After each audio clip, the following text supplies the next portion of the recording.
Baik, selamat pagi. Assalamualaikum warahmatullahi wabarakatuh. Selamat pagi teman-teman semua. Harus selalu semangat ya. Jadi saya ucapkan selamat pagi. Hari ini kita akan diskusi dan juga belajar terkait glikosida saponin ya. Jadi dalam bentuk gula glikosidanya ya. Nanti kita akan belajar glikon, aglikon dalam saponin. Nah, di sini nanti tidak banyak ya, hanya 20 slide saja. Nanti kita akan membahas terkait identifikasi dan pengenalan tanaman-tanaman yang mengandung glikosida saponin itu apa saja, ciri-ciri dari glikosida saponin juga gitu ya, terkait struktur kimia, terkait glikonnya juga ya, dan lain sebagainya. Nanti akan ada tugas, silahkan disimak sampai akhir, akan ada tugas di sela penjelasan saya ya, silahkan dikerjakan ya. Baik, glikosida saponin ada ciri sifat yang harus dimiliki, memang dimiliki sebagai karakteristik daripada glikosida saponin ini sendiri. Kalau kemarin kalian sudah belajar terkait glikosida, sudah belajar juga terkait terpenoid. Nah, di sini kita akan fokus ke glikosida saponin ya. Ciri umum dari glikosida saponin ini dia adalah merupakan larutan koloidal, di mana larutan koloidal ini memiliki karakteristik sendiri. Apabila dia dikocok, dia akan menghasilkan buih. Nah, ini adalah salah satu ciri dari saponin. Jadi kalau suatu serbuk atau suatu ekstrak yang dia mengandung saponin, pengujiannya sangat mudah. Kita tinggal memasukkan ekstrak atau serbuk tersebut ke dalam tabung reaksi ya. Kemudian kita kocok, apakah dia menghasilkan buih. Kita tunggu 15 menit, apakah buihnya hilang atau tidak. Nah, itu bisa kita gunakan untuk mengidentifikasi kandungan saponin yang ada pada suatu tanaman. Nah, sifatnya yang pertama adalah menurunkan tegangan permukaan karena ada surfaktannya ya dalam saponin. Surfaktan ditunjukkan dengan apa? Ditunjukkan dengan buih yang ditimbulkan karena larutan koloidal yang ada pada saponin tersebut. Di mana surfaktan ini bisa menurunkan tegangan permukaan kalau dia dibuat suatu sediaan gitu ya dalam bentuk emulsi, itu bisa juga digunakan sebagai meningkatkan kelarutan minyak dan air ya. Walaupun minyak dan air memang tidak bisa menyatu, tapi dengan adanya penurunan tegangan permukaan akan mengurangi. Yang kedua, dia memiliki rasa pedas dan pahit menusuk. Salah satu ciri tanaman yang mengandung saponin itu rasanya pedas. Ginseng ya, dia punya saponin, nah rasanya pedas ya, dan juga ada juga yang pahit menusuk. Kemudian menyebabkan bersin kalau stimulatornya itu dari rasa pedasnya juga, sehingga kalau pemakaian jangka panjang itu bisa sampai mengiritasi selaput lendir ya, dan bisa juga sampai dia menghemolisis darah. Nah, dia juga salah satu indikasi kita melihat saponin kandungannya ada tidak dalam suatu tanaman itu bisa dengan indikasi ikan ya. Jadi karena saponin ini dia mengandung racun ya, toksik gitu ya, bisa digunakan untuk racun ikan. Nah, ini. Nah, bahan baku hormon steroid dan juga obat kontrasepsi. Saponin itu bisa digunakan sebagai bahan baku hormon steroid ya, hormonal ya, dan juga obat kontrasepsi ya, obat KB biasanya. Nah, saponin ini juga memiliki kegunaan, dia juga berpotensi tadi dia sebagai racun ya, atau istilah racun yang disebabkan oleh saponin itu adalah sapotoksin. Toksin itu beracun, saponin adalah golongan saponin, sapotoksin. Dia juga bisa menghidrolisis sapogenin dalam bentuk aglikonnya. Kalau kita tambahkan gula akan juga menghidrolisis sapogenin yang diasetilasi, dia akan menghasilkan senyawa kristal. Nah, ini pendahuluan dari glikosida saponin. Nah, kita akan bedakan struktur kimia dari sapogenin. Saponin itu glikosidanya, kalau sapogenin itu aglikonnya, berarti dia tidak terikat oleh gula ya. Nah, ada dua macam sapogenin. Yang pertama adalah saponin steroid dan juga saponin triterpenoid. Kalau kita lihat strukturnya di sini ada berbagai cincin ya. Kalau di tipe steroid 1, 2, 3, 4, dan di sini adalah benzen yang terbuka. Kalau triterpenoid A, B, C, D, di sini juga ada benzen tapi dia tertutup, dan alkil-alkil penghubungnya dengan atom C ini berbeda ya. Oke, di sini adalah tipe steroid A, B, C, D, di mana D-nya itu bukan benzen ya, tetapi 1, 2, 3, 4, 5. Di sini D-nya ini 6 gitu kan, 6. Oke, ini sudah berbeda sekali, dan alkilnya yang menghubungkan di sini atau yang tersubstitusi di sini juga berbeda. Nah, saponin steroid dan juga saponin triterpenoid ya, triterpenoid. Nah, dua-duanya memiliki ikatan glikosidik pada atom C3, punya ikatan glikosidik pada atom C3 ya, 1,4 glikoside gitu ya. Nah, biosintesisnya lewat asam mevalonat ya, dan juga satuan-satuan isopren. Isopren itu ada di triterpen kemarin ya. Glikosidik juga sudah saya terangkan di depan, di glikosida, di karbohidrat ya, sudah diterangkan di sana juga. Nah, kemudian saponin triterpenoid itu jarang terdapat pada monokotil. Biasanya kalau triterpen ya, triterpenoid itu ada di dikotil untuk famili Caryophyllaceae, Sapindaceae gitu ya, Polygalacea dan Sapotacea. Nanti contoh tanamannya akan saya berikan di belakang. Kemudian yang kedua adalah saponin steroid. Dia ada di monokotil ataupun dikotil. Keduanya ada ya di biji berkeping 1 ataupun biji berkeping 2. Biasanya ada di famili Discoreaceae, Amaryldaceae, Liliaceae ya. Kalau dikotil di Leguminosae, kemudian Solanaceae. Nah, ini. Nah, kita ke kegunaan glikosida saponin ya.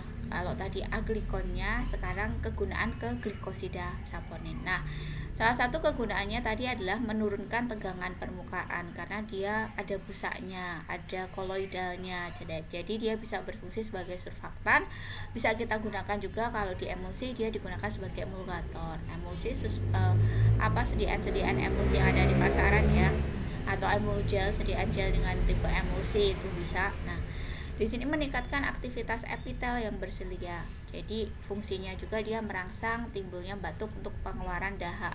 Nah, karena pengeluaran dahak berarti dia ekspektoran dan juga sekretolytik ya, sekret dahak itu sekret. Jadi membantu pengeluaran dahak, ekspektoran karena memang dia batuk berdahak ya. Atau merangsang keluarnya sekret dari bronchiolus gitu kan. Yang ketiga, dia meningkatkan absorpsi senyawa diuretikum. Diuretik ya, peluru air seni. Nah, itu biasanya dia terutama dalam bentuk garam dan tampaknya merangsang ginjal untuk lebih aktif. Nah, ini kegunaan. Untuk mencucian juga bisa, contohnya buah kelerak ya, Sapindus rara, dan di Quillaja saponaria untuk mencuci. Karena apa? Karena ada deterjennya, ada surfaktanya ini ya, yang bisa menghasilkan buih gitu. Nah, bahan baku pembuatan hormon steroid dan kortison. Nah, memang si glikosida saponin ini dia bisa membuat sebagai bahan baku steroid dan juga kortison tadi. Nah, reaksi identifikasi saponin cukup sederhana teman-teman, yang sering kita gunakan untuk identifikasi saponin dalam jurnal penelitian atau dalam penelitian itu adalah untuk membentuk ini ya, kita pakai gelas tabung reaksi saja ya, kemudian kita masukkan bahan bisa serbuk dari tanaman tersebut atau dari ekstrak dari tanaman tersebut, kita masukkan sedikit air atau pelarut yang sesuai ya untuk bisa melarutkan. Kalau dia kelarutannya di etanol bagus ya, kita bisa menggunakan etanol gitu ya. Kemudian kita gojok selama 15 detik. Nah, 15 detik ya, 15 detik nanti akan timbul buih 1 cm, dan kita biarkan 15 menit, kita lihat apa yang terjadi. Kalau buihnya hilang itu berarti tidak mengandung saponin, tapi kalau buihnya tetap konstan 1 cm kita ukur ulang, itu berarti dia mengandung saponin. Terus yang kedua adalah indeks ikan. Kan tadi sapotoksin itu dia bisa digunakan untuk racun ikan gitu kan. Nah, ini kita bisa jadikan identifikasi saponin ya, ikan-ikan kecil kita masukkan pada larutan yang dibuat berbagai kadar gitu ya, atau diencerkan gitu kan ya. Dalam waktu 1 jam itu kita lihat berapa banyak jumlah ikan yang mati. Nah, kalau lebih sama dengan 60% itu dia mengandung saponin. Misalnya jumlah ikannya 10, yang mati dalam 1 jam itu adalah 6, berarti memang fix si senyawa tersebut, si tanaman tersebut atau sampel tersebut mengandung saponin. Nah, ini indeks hemolisis ya. Jadi seri pengenceran dari dekokta air. Dekokta itu adalah seperti infusa, tetapi dia prosesnya lebih lama ya. Kalau infusa dengan suhu 90 derajat Celcius, kita rebus selama 15 menit, taruh dekokta 90 derajat Celcius, dipanaskan selama 30 menit. Nah, ini pengenceran dekokta air atau sari dekokta ya, dari Simplicia segar atau biasanya Simplicia segar ya. Kita dekokta. Nah, kita tambah garam fisiologis yang mengandung 2,5% darah bebas fibrin. Nah, jadi pengenceran terbesar terjadi dari saponin yang mengakibatkan hemolisis total. Tahunnya nanti kita ujikan ke hewan uji ya teman-teman. Nah, ini indeks hemolisis. Yang kedua selanjutnya adalah saponin steroid. Jadi banyak riset dari tanaman yang mengandung saponin steroid ya. Sapogenin, steroidal menjadi prekursor kortison, karena memang kortison tadi, saponin ini merupakan bahan baku untuk menghasilkan kortison itu toh. Nah, sintetis total, hormon kelamin, dan juga kortison yang terlalu panjang dan juga mahal. Makanya kita butuh saponin ini untuk steroid alamiah ya. Memang banyak dimanfaatkan ya untuk steroid alamiah ya, dan bisa digunakan dalam sintesis dan sebagainya. Nah, steroid tanaman yang penting untuk produksi kortison itu bisa dari Diosgenin dan Botogenin. Itu mereka berdua itu genus Dioscoree. Kemudian ada dari Hecogenin dan juga Manogenin, dari Gitogenin juga, itu spesies agave. Nanti saya contohkan tanaman agave-nya seperti apa. Kemudian Sarsapogenin dan Smilagenin itu genus Smilax ya, Smilagenin dari Smilax. Terus Sarmentogenin dari Strophanthus, kemudian Sitosterol itu dari minyak nabati dan minyak nabati kubal ya. Nah, Strophanthus dan juga Digitalis juga mengandung saponin steroid ya, mengandung saponin steroid. Di sini sudah dikatakan ya, mana tadi? Dia mengandung saponin steroid, Strophanthusnya ya. Strophanthus dia mengandung saponin steroid juga ya. Nah, penelitian untuk pengembangan kortison dari prekursor tanaman, karena memang saponin ini bisa kita manfaatkan untuk bahan baku kortison ya, makanya sudah dikembangkan penelitian dan dipusatkan pada 3 familia dari monokortil untuk penghasil kortison dari golongan saponin gitu kan. Itu dari familia Liliaceae, Amaryllidaceae dan juga Dioscoreaceae. 3 familia ini yang digunakan untuk bahan baku utama dalam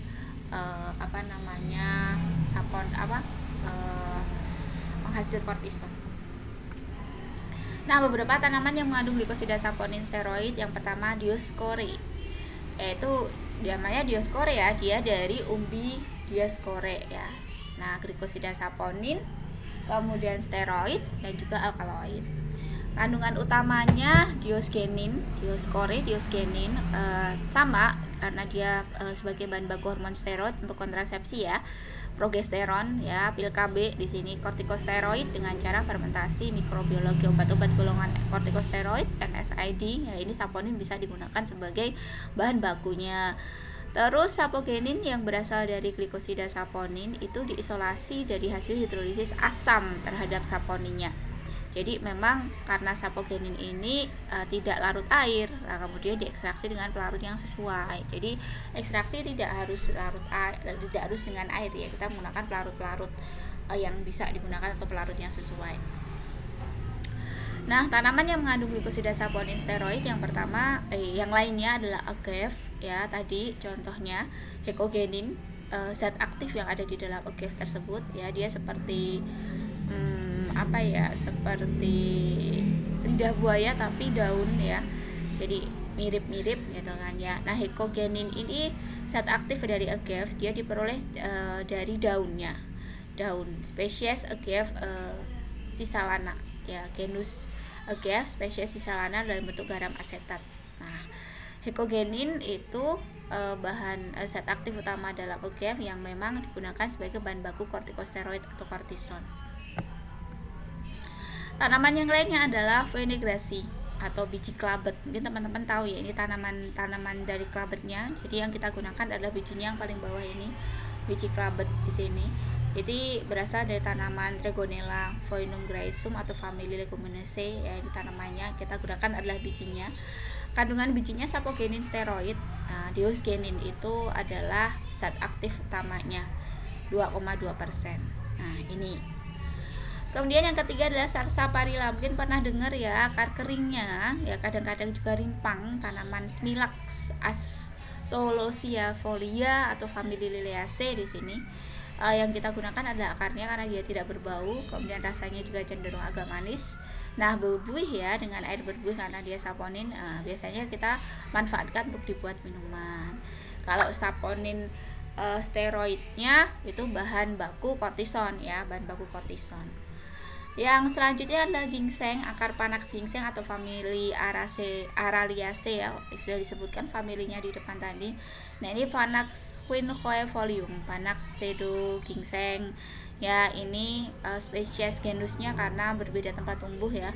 Kandungannya sekelompok saponin. Oke, ada kandungan saponin di ginseng, sapogenin. Oke, sapogenin itu khusus yang punya ginseng itu disebut ginsenosida. Jadi atau ininya apa namanya, zat penanda atau markernya yang pada ginseng adalah ginsenosida. Jadi ginsenosida itu ya hanya ada di ginseng, tidak ada di tanaman lain gitu. Panaxosida, panax ginseng ya. Kemudian telah ditandai bersama dengan sterol, vitamin D dan juga asetilenat. Nah, ini khasiatnya sebagai adaptogenik. Silahkan dicari apa itu adaptogenik, sudah saya merah-merah di sini. Pengobatan anemia, diabetes, gastritis, potensi seksual. Nah, rata-rata biasanya kan kadang-kadang digunakan untuk di obat kuat gitu kan ya. Solanum laciniatum, Solanum khasianum, Solanum aviculare. SSS depan itu adalah genus ya. Kalau genusnya sama kita bisa singkat ya. Ingat tata nama tanaman. Nah, kandungannya adalah alkaloid steroid, solanosidin, solanonidin, beda loh ya. Soladulsidin itu dalam Solanum dulcamara. Nah, sama Solanum sp ini atau saponin yang dihasilkan bisa digunakan sebagai bahan baku sintesis obat steroid ya. Soya bean sterol atau kacang kedelai, glisin max, glisin soya dari famili Leguminosae, kandungannya fitosterol, ya, steroid tanaman, stigma sterol, setosterol ya. Dia bukan golongan saponin sebenarnya, tapi sterolnya ini itu bisa digunakan sebagai bahan baku sintesis steroid ya. Nih. Kemudian di sini selanjutnya adalah saponin triterpenoid. Ada 3 golongan yang mewakili, yaitu alfa amirin, beta amirin dan juga lupeol. Ini strukturnya sudah saya lampirkan di bawah ya. Alfa amirin bedanya adalah alkilnya. Kalau kita bandingkan dengan beta amirin di sini 1 2 3 4, 1 2 3 4 sama, Bu. Nah, di mana beta sama alfanya ini gitu ya. Beta sama alfanya yang membedakan ininya apa, letak dari alkil yang paling ada di atasnya. Ini berseberangan, ini berhadapan gitu kan. Nah, lupeol beda tentu saja. Ini membedakan ada ikatan rangkap dan juga bentuk bensennya yang berbeda, substitusinya juga berbeda. Nah, tanaman yang mengandung glikosida saponin triterpenoid adalah glycyrrhizidic atau akar manis. Rasanya tentu saja adalah manis gitu ya. Yang kita pakai akarnya atau batang bawah tanah yang kering dari tanaman Glycyrrhiza glabra atau sukusrik ya. Teman-teman pernah dengar sukusrik ya, sering digunakan untuk bahan yang ada di dalam obat batuk gitu kan. Nah, kita lihat konstituennya glycyrrhizin atau isinya ya. 50 kali lebih manis dari gula. Nah, ini patut dikembangkan ya.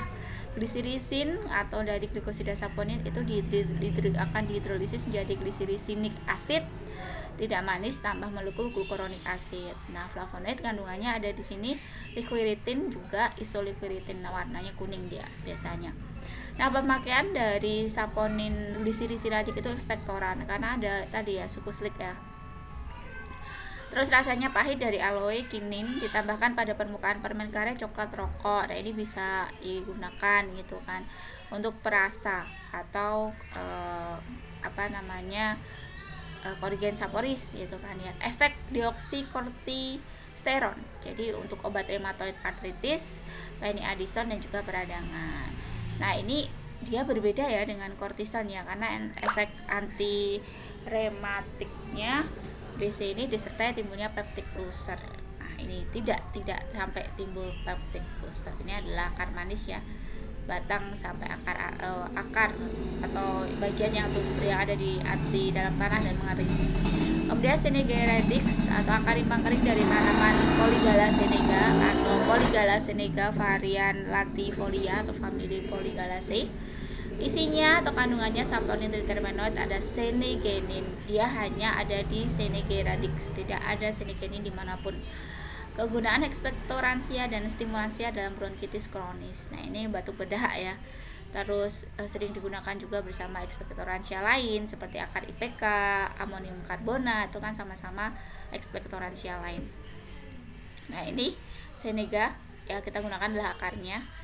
Terus Centella asiatica pegagan sering kita gunakan ya, pegagan Centella asiatica. Dia famili umbellifera, kemudian bagian atas tanah yang dikeringkan karena kita pakai adalah herbanya, herba pegagan gitu kan ya. Kandungan utama asiaticoside. Nah, ini jenis saponin yang ada pada pegagan asiaticoside ya. Khasiatnya adalah tonik pada penyakit kulit, meningkatkan proliferasi fibrolas dan juga sintesis kolagen dan juga anti ulcer. Nah, ini bisa digunakan untuk anti ulcer. Kemudian contoh yang lain adalah daun zaitun ya, asam oleanolat ya, kandungannya Quillaya saponaria, itu Quillaya zat aktifnya untuk pencucian karena koloidal dan dia bisa menghasilkan busa atau surfaktan. Oke, itu saja keterangan dari saya terkait glikosid saponin. Semoga bisa dipahami. Nah, tugas teman-teman adalah silahkan cari satu jurnal untuk satu mahasiswa dan diusahakan jurnal satu mahasiswa dengan yang lain itu beda-beda ya. Cari satu jurnal, kemudian review isi dari jurnal tersebut, tuliskan judulnya, yang kedua kegunaan dari tanaman tersebut, kandungan zat aktif dari tanaman tersebut apa ya, kandungan kimianya apa, kandungan zat aktifnya, terus bagaimana mengetahui atau mengidentifikasi golongan senyawa yang ada di sana atau screening fitokimia, dan dipastikan dulu jurnalnya itu ada kandungan saponinnya karena kita akan lebih fokus ke saponin, walaupun tentu saja Bu dalam satu tanaman tidak hanya saponin, tuliskan saja semuanya tetapi di sana harus ada saponinnya. Silakan ditulis tangan saja ya, ditulis tangan atau boleh diketik, yang penting nanti saat pengumpulan itu jurnal aslinya disertakan atau dikirimkan juga. Akan saya buatkan pengumpulan di @link ya, di @link saja, di @link masing-masing. Batas pengumpulan besok pagi jam 9 ya, besok jam 9 pagi. Jadi hari ini silahkan mau dicari dulu jurnalnya kemudian diselesaikan, karena kalau di @link itu sudah lebih batas pengumpulan di @link itu dia akan tidak bisa terkirim, dan saya tidak akan membuatkan Google Classroom atau apapun lagi ya. Jadi silahkan dikumpulkan tepat waktu. Terima kasih perhatiannya teman-teman. Materi ini akan saya berikan kepada Anda melalui @link. Terima kasih atas perhatiannya. Silahkan dikerjakan. Kalau ada yang tidak dipahami silahkan ditanyakan. Selamat pagi. Assalamualaikum warahmatullahi wabarakatuh.